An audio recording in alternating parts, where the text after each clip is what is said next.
there were legitimate demonstrations about the state of the economy.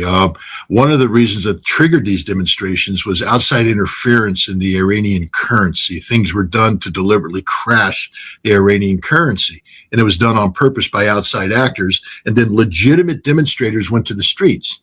And initially, when these demonstrators went there was no violence.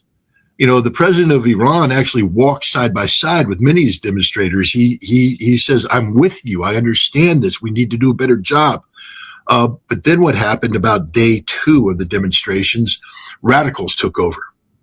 And they pushed the peaceful people out of the streets, and they began launching violent attacks. These radicals are Mossad-controlled cells that have been in place for a long time inside Iran, equipped, trained by the Mossad to carry out extreme acts of violence. And these cells began to run rampant. They killed over 100 Iranian cops. Now, for all the, MAGA, America, could you imagine a scenario where outside agitators started running rampant in American streets and killed 100 American cops, what our response would be? The goal was to create this massive unrest. And this is part of a master plan that had been worked out between Trump and Benjamin Netanyahu back in Mar-a-Lago. And then the United States and Israel were supposed to bomb.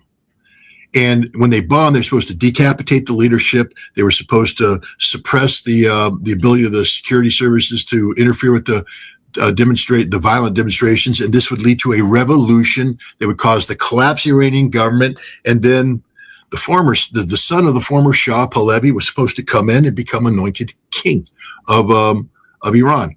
This didn't work because for whatever reason, the United States wasn't ready to bomb.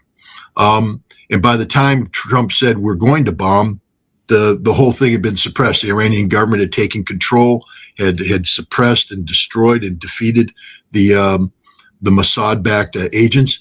And when Trump began to initiate the attack the other night, he was told by the Pentagon, "Don't do this. If you do this, the Iranians are going to hit us back, and we can't stop them. They're going to hurt us. We have no way to respond. We're not strong."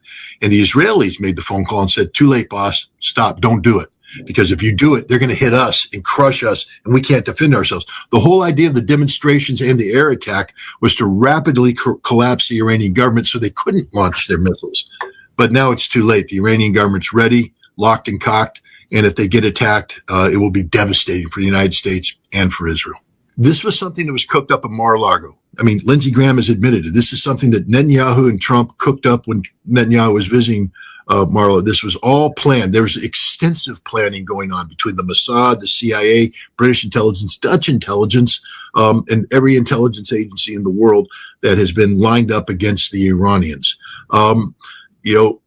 And yet the United States didn't pull the trigger until it was too late. And I just have to sit there and go, Trump knew what he was doing. I mean, it seems to me that Trump set up Lindsey Graham, set up Netanyahu, set them all up because they shot their bolt.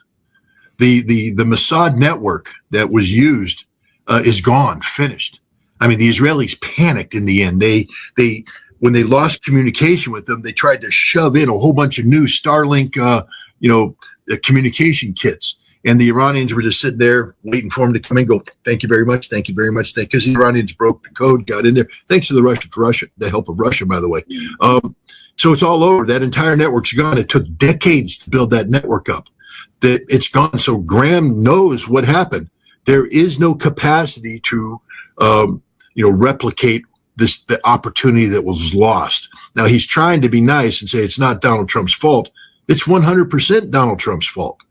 A 12-day war last June strengthened Iran. And now this strength, it's Damascus steel, or in this case, we might want to call it Isfahan steel. But they're just making Iran even stronger and more difficult to crack.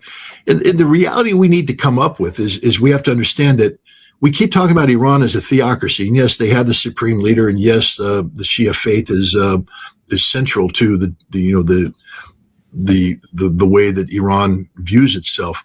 But it's a functioning democracy. I mean, in some ways better than our own. Their parliament is democratically elected. Their president is democratically elected. The mechanism that's used to control the supreme leader is democratic. The assembly of experts is democratically elected. Iran is a democracy, and the will of the people is manifest in this democracy, and the Iranian people support this government. I know all the exiles out there, all the people who fled when the Shah fell, will take vehement exception to what I said. But the reality is reflected in what my good friend Mohammed Mirande observed and reported to you and everybody else. Millions of people in the streets demonstrating in support of the government. Could you imagine how an American president would feel if one day in every major American city that millions of people poured out into the streets in support of him?